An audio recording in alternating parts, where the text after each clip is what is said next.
So, let's talk about Robot Roller Derby Disco Dodgeball Remix. Yeah, that's the name of a game that really exists. And you should probably be excited. Robot Roller Derby Disco Dodgeball, or Disco Dodgeball for short, is an arena shooter developed by 82 Apps and its sole employee, Eric Asmussen. The game launched in early access, and after a successful development cycle and a whole lot of hype, officially launched in February of 2015. So why are we talking about it now? Well, the game is now officially getting a port to the Nintendo Switch, PS4, and Xbox One by the name of Disco Dodgeball Remix, seemingly unfortunately dropping the Robot Roller Derby part of its name, likely for the sake of brevity.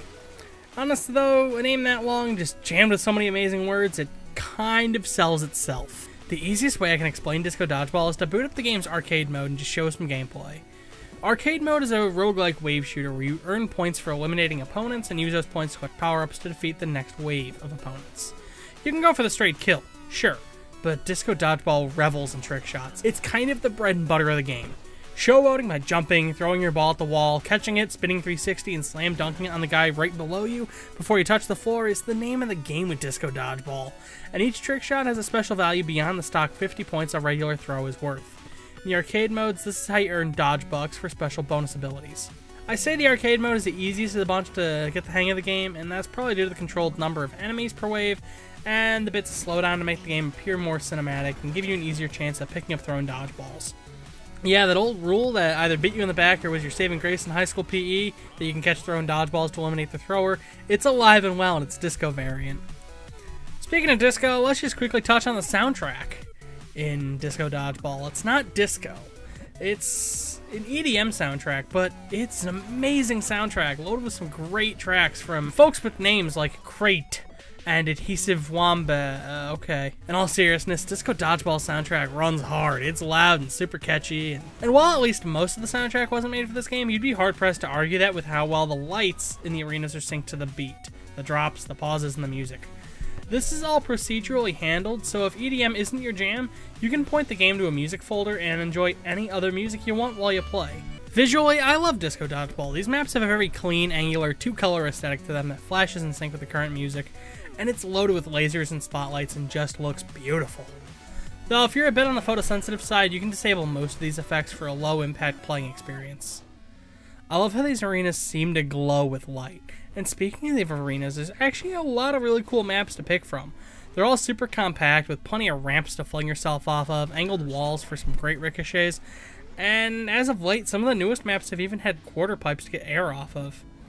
While I'm on the topic of the maps and being able to do things, let's talk about the controls. They're a tiny bit unorthodox, but what you have here is still really solid and I'd argue custom made for this game. When you start moving in a direction, either with an arrow key or a button or a control stick, you're going to continue in that direction until you turn or start steering some other way, you hit a wall, you're eliminated, or you run out of momentum, which might be a while, or you pump your brakes. Because each robot's attached to a single wheel, you kind of have Pac-Man physics in these arenas. It's not ice physics, mind you. The turning is really nice and responsive, but this lets you strafe with ease, and you're not having to hammer down the buttons. You can kind of make quick taps, which just makes the game feel that much more graceful in my opinion. It sounds more complicated than it really is. Additionally, you also have a boost meter that slowly charges over time, but with the right mouse button, or I guess the left trigger, maybe, you can charge quicker with power slides, and you can gain a mini boost out of that to launch out of a quick turn like in Mario Kart. The boost lets you cross larger gaps and lets you control your movement in the air. You really can't do that unless you're using a boost. Jumping also depends on how long you hold the spacebar, allowing you to make quick short hops or leap from big ramps with ease. Mastery of these controls gives you so many options for approaching a round of dodgeball, whether it be a quick round of arcade, cooperative mode, or what the game was really sold on, its multiplayer competitive modes. And there's a lot of them. Disco Dodgeball's competitive modes are plentiful and well crafted. The game does offer your bog standard deathmatch, yeah, and it's a lot of fun, but score battle is where it's at. This is where the trick shots come into play again. Your goal is to hit the score limit or have the highest score when the timer ends. And this all depends on performing a lot of the better tricks or stringing up a lot of tricks into one throw. Here, an interesting bit of play opens up. Setting up a trick shot like a helicopter or a ninja requires some setup time, and many of the better tricks depend on attacks at range. Do you risk setting all of this up only for the shot to miss, or worse, you get eliminated right before you can throw your ball? Or do you just get right in the middle of the fray and chuck dodgeballs right in front of you, just several shots in a row with short taps of the spacebar to rack up several mid-air kills?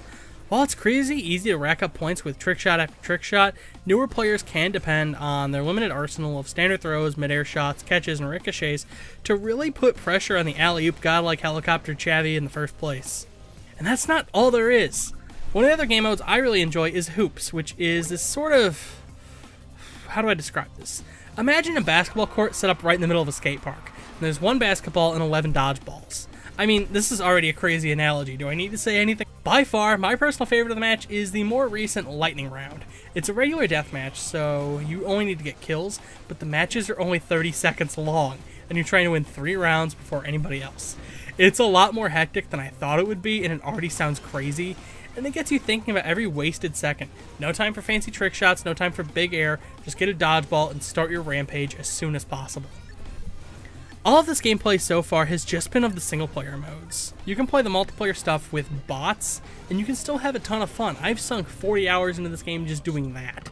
With other people, there's just so much more fun to be had, and the Steam version has supported both online multiplayer and local split screen for quite a while.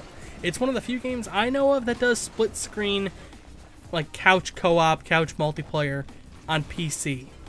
With all these modes to pick from and a built-in game mode editor to come up with your own rules, there's a lot of fun to be had in Disco Dodgeball, and I've got to call it my favorite FPS of all time. Yeah, whatever, I have like 80 Payday 2 videos and 1,000 hours, but I mean, Payday 2 is a fun game, but Disco Dodgeball is just such a well-crafted experience, it's hard not to have fun with it. So, why bother making this review, right? The game's 3 years old now, and its concurrent player base makes Raid World War II or Lawbreakers look like a party. Well, as of the day this review is coming out, Disco Dodgeball is only a day away from a Switch, PS4, and Xbox One port by the folks at Zen Studios. On all 3 consoles, the game is going to be about $15 USD and offer 8-player online or 4 players locally. Now, I'm not sure how much of the game will be ported.